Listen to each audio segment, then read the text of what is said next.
Hello guys, कैसे हैं आप लोग? कैसे चल रही हैं प्रैक्टिकल्स की तैयारियां? प्रैक्टिकल्स आ चुके हैं, अब हम उसके लिए पूरी तैयार भी हैं। तो तैयार हैं तो सर हम कह तो रहे हैं, but how to prepare for practical generally एक बहुत बड़ा क्वेश्चन मार्क है for the first and final year students both. अब यहाँ पे हम इस क्लास में क्या क्या बोलने वाले हैं, किन चीजों को क्लियर करने वाले हैं, वो सारी की सारी बातें हम यहाँ डिस्कस करेंगे। The first thing that we guys need to prepare for practicals, मतलब practicals में सर कैसे प्रिपेयर करना है, किन चीजों को दिमाग में रखना है कि हम practicals को ऑन टिप करें। और इन प्रैक्टिकल्स को ऑन टिप करते हुए हमें सारे क्वेश्चंस भी बताना चाहिए कि सर क्या क्या पूछा जाएगा, कौन सा क्वेश्चन पूछा जाएगा और कैसे करना है। एंड अलॉन्ग विद दैट, इससे पहले एक चीज दिमाग में आ रही है कि ये जो प्रैक्टिकल्स हैं ये ऑनलाइन होंगे या ऑफलाइन होंगे। अब दिमाग में कई सारे क्वेश्चन आ रहे हैं, सर मैं दिल्ली में रहता हूँ, मेरे पास बड़ी सारी यूनिवर्सिटीज आसपास जिनमें हरियाणा की यूनिवर्सिटीज डोमिनेंट है। हमारे दिल्ली के लोग भी वही जाते हैं, मतलब बीएड के लिए। मैं खुद वहां गया था, तो मैंने कहा यहाँ पे यूनिवर्सिटीज कौन सी है सर? केयू के है, एमडीयू है, सीआरएस केयू है, या मैं बोलूँ चौधरी चरण सिंह यूनिवर्सिटी भी है, और बड़ी सारी यूनिवर्सिटीज है। मतलब थ्रू आउट इंडिया बीएड की बड़ी सारी यूनिवर्सिटीज है। इग्नोर कैसे पूछ सकता है? तो यहाँ प्रैक्टिकल जो है ये ऑनलाइन होगा या ऑफलाइन होगा, एक बहुत ही बड़ा क्वेश्चन है। आपने कहा सर अगर आसपास के एरिया में रहते हैं आप, अगर रोहतक रहते हैं या हरियाणा के इसी एरिया में रहते हैं तो आप जाके पेपर दे सकते हैं, मतलब सीधा जाके आप प्रैक्टिकल दे सकते हैं। लेकिन अगर आप दिल्ली या फार एरिया में रहते हैं तो आपका ऑनलाइन प्रैक्टिकल होने के चांसेस हैं। तो ऑनलाइन में क्वेश्चन क्या पूछेंगे and how going to prepare? Definitely Zoom meeting पे होगा या गूगल मीटिंग पे होगा, जहां भी है आपका प्रैक्टिकल होगा, जहां से आपने एडमिशन लिया वो आपको बता देगा। लेकिन अब हमारे पास क्वेश्चन ही आ गया, किस प्रैक्टिकल के लिए हमें क्या तैयार करना है? सबसे पहली चीज, आप लोगों ने फाइल तैयार की होगी। आई नो कैसे तैयार किया, लेकिन डजंट मैटर। यहाँ पे फाइल जो तैयार की है उसकी रीडिंग करना जरूरी है। अब हमें ये पता होना चाहिए that we need to know कि हम इस प्रैक्टिकल में कैसे नंबर लेके आएंगे। हाउ गोइंग टू स्कोर 200 से 200 का है अगर फर्स्ट ईयर की बात करता हूं, और 250 का है अगर मैं बात करता हूं सेकेंड ईयर की।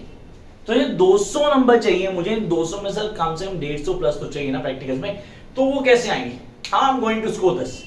उसके लिए क्या स्ट्रेटजी फॉलो करनी होगी, किन चीजों को दिमाग में लेकर चलना है, सब बता रहा हूं। जरा वीडियो को फॉलो कर देना, और जिसने अभी तक चैनल को सब्सक्राइब नहीं किया अभी क्या अभी सब्सक्राइब कर देना, क्योंकि अब बड़ी सारी वीडियोस आनी है, आपके मतलब का टाइम आ चुका है। तो यहां आते हैं, हमारे पास फर्स्ट ईयर में 4 पेपर है प्रैक्टिकल्स में।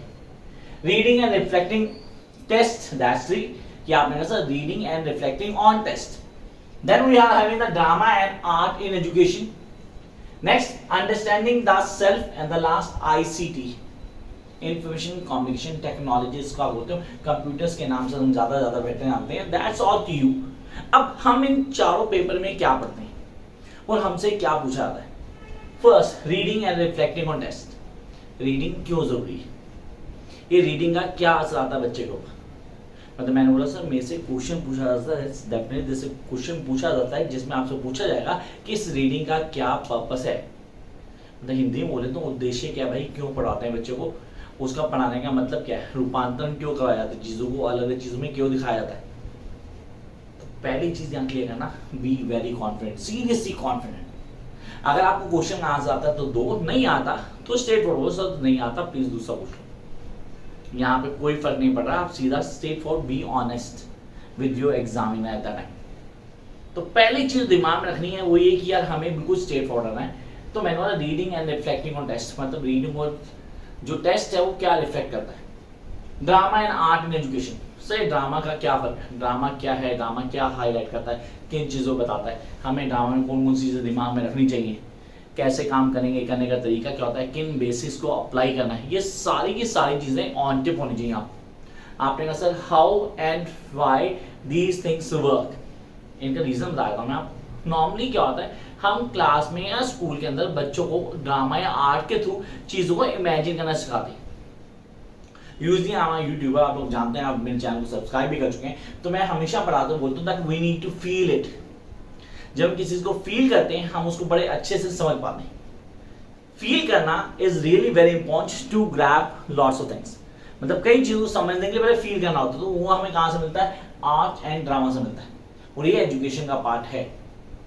Now will come to the next part, that is understanding the self, खुद को समझना। यहाँ आप क्या नहीं पूछ सकता एग्जाम में, डेफिनेटली आप क्या करते हैं, कहाँ रहते हैं, क्या फैमिली बैकग्राउंड है, चीज़ों को कैसे समझते हैं, बीएड क्यों कर रहे हैं, अच्छा इस बीएड के बाद आप क्या करेंगे, बच्चों को अगर कुछ समझाना हो तो कैसे समझाएंगे। Take an example of micro lesson plan हो गया, या आपको लेसन प्लान नॉर्मली ये सेकेंड ईयर पूछते हैं जनरली, लेकिन यहाँ आपसे सिर्फ क्वेश्चन पूछाता है कि क्या है आपका, क्या पर्पस है, किन चीज़ों लेके चल रहे। ये सारी बातें आती हैं अंडरस्टैंडिंग द सेल्फ में, जहाँ आपका बेसिक मोटो क्या है, what you really want in your life, वो सारी चीजें यहाँ बताई जाती हैं। And then will come to the ICT. सही, जो आईसीटी के क्वेश्चन होंगे ना, ये कंप्लीटली आपकी जो फाइल बनी होगी जो आपने बनाई है उसी से क्वेश्चन होंगे। तो जो बच्चे ये सोचते हैं कि सर क्वेश्चन बाहर से आएंगे, तो पहले तो कहीं बाहर से नहीं आएंगे, सारे के सारे क्वेश्चन वो जो आपने फाइल्स बनाई ना उन्हीं के अंदर से होंगे, चाहे वो रीडिंग एंड रिफ्लेक्टिंग टेस्ट हो, चाहे वो ड्रामा एंड आर्ट हो, चाहे वो अंडरस्टैंडिंग द सेल्फ हो, या चाहे वो आईसीटी हो। चारों के क्वेश्चन जो होंगे ये आपकी जो फाइल्स आपने बनाए जिनको टीयर ऑफ कर देंगे आपके सामने वहीं पे, अगर आप वहां जाते तो करते हैं, तो जूम में शायद आपकी फाइल्स बच जाएं, वो क्वेश्चन वहां से आते हैं, प्रैक्टिकली वहीं से आते हैं। तो ये तो क्या फर्स्ट डे के स्टूडेंट्स का कि यार फर्स्ट डे के स्टूडेंट्स को ये करना है। अब आते हैं सेकेंड डे के स्टूडेंट, 250 नंबर का प्रैक्टिकल यार, seriously 250 number. Now can we avoid this 250 marks. पहला पैडागोजी, सर 2 पैडागोजी पेपर थे आपके फर्स्ट डे में, आपने बोला मेरे पास, अगर मैं बोलूँ तो मेरे पास इंग्लिश और इकोनॉमिक्स था, मतलब पैडागोजी पेपर की बात करता हूँ, तो मैंने जब बीएड की थी इंग्लिश और इकोनॉमिक्स मेरे 2 पेपर थे। अब यहाँ पे मेरे से क्वेश्चन पूछा था कि इंग्लिश और इकोनॉमिक्स की पैडागोजी में हम कैसे पढ़ाएंगे, लेसन प्लान, जाओ और बच्चों को पढ़ाओ बोर्ड के ऊपर। अब आप जूम मीटिंग हो तो जूम मीटिंग नहीं पढ़ा सकते, लेकिन हम आपसे पूछेगा कि आप कैसे एड्रेस करोगे बच्चों को, आप कोई कॉन्सेप्ट कैसे पढ़ाओगे। मैंने बोला इंग्लिश की बात करता हूँ, तो इंग्लिश में आपको बोलता है चलो यार टेंसेस पढ़ाओ बच्चों को, हाँ टेंसेस पढ़ा सकते हो आपको बोला टेंसेस तो मॉडल्स पढ़ा दो, नहीं तो आप कोई आर्ट लेटर राइटिंग बताओ बच्चों को कैसे करवाई जाएगी। यहाँ पे आपसे 2 डिफरेंस पूछ सकता है, सर माइक्रो लेसन प्लान और मेगा लेसन प्लान एक्चुअली क्या फ़र्क है। Micro mega lesson plan definitely फ़र्क है हमारे पास, एक होता है 15 से 20 मिनट का, एक होता है 40 से 45 मिनट का। आपने कहा दोनों में कॉन्सेप्ट क्लियर है, आपको बोलते जाओ और बोर्ड पे बताओ बच्चों को पढ़ाना है। तो पहले ही टीचर आएगा बोर्ड पे, सबसे पहले होकर लिखेगा, वो सीरियल नंबर लिखेगा, बच्चे कितने क्लास में लिखेगा, डेट लिखेगा, वहाँ पे सब्जेक्ट क्या पढ़ा रहा है वो बताएगा, हर चीज़ आपको ऑन टू ऑन चाहिए, फिर आपको जाके पढ़ाना है। अब कई बार क्या होता है आपसे पहले कोई स्टूडेंट आता है वो बोर्ड पे लिखता है और आप जाके सीधा पढ़ाना शुरू कर देते हैं, यहाँ गलती हो जाएगी। आपको जाके वो चेंज करना है, आप अपने सब्जेक्ट के हिसाब से चीज़ को बदलोगे।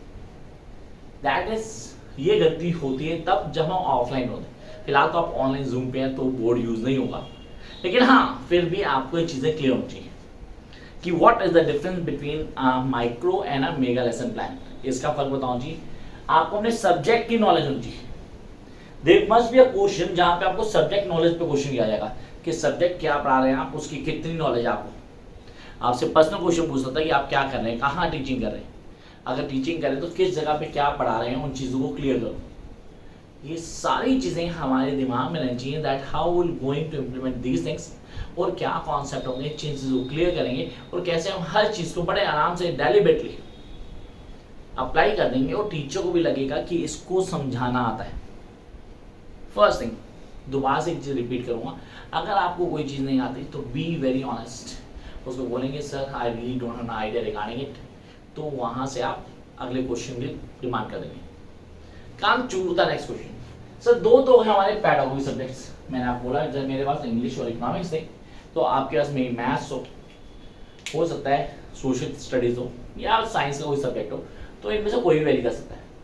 काम to the next one, that is school based activity. Sir school based activities कौन हो सकते हैं, सीसी हो सकता है, सीसी तो हमें सबको अच्छी तरह याद होगा सर, ये अप्लाई भी होता हट गया फिर दोबारा अप्लाई होने के चांसेस लग रहे हैं। देन लर्निंग है एंड रिपोर्टिंग है, 3 चीजें, तीनों को समझना जरूरी है, मतलब 3 में से कुछ भी आएगा 50 नंबर का है। 100 नंबर के 2 प्रैक्टिकल सब्जेक्ट हैं आपके पैडागोजी वाले, फिर 50 नंबर आपके यहाँ मिलते हैं जिसको हम बोलते हैं school based activity. School based activity में बच्चों को क्या करवाया जाए, कौन कौन सी चीज़ ऐड करवाएं जिससे बच्चों को फायदा मिलेगा and we to get the benefit. वो सारे क्वेश्चन एग्जामिनर आपसे पूछ सकता है। तो take an whole soul conclusion लेते हैं, तो practical is not a tough task, घबराने की बिल्कुल जरूरत नहीं है, लेकिन हाँ कॉन्फिडेंट होना बहुत जरूरी है। This is something very much required by each and every student. When we have been confident, हम कॉन्फिडेंट हैं तो हम चीज़ों को बड़े आराम से डेलिबरेटली बता देंगे। अब एग्जाम आ जाए, साल के बाद है, 2 साल बीएड करें, प्रैक्टिकल में यही क्वेश्चंस हैं जो बार बार हैं।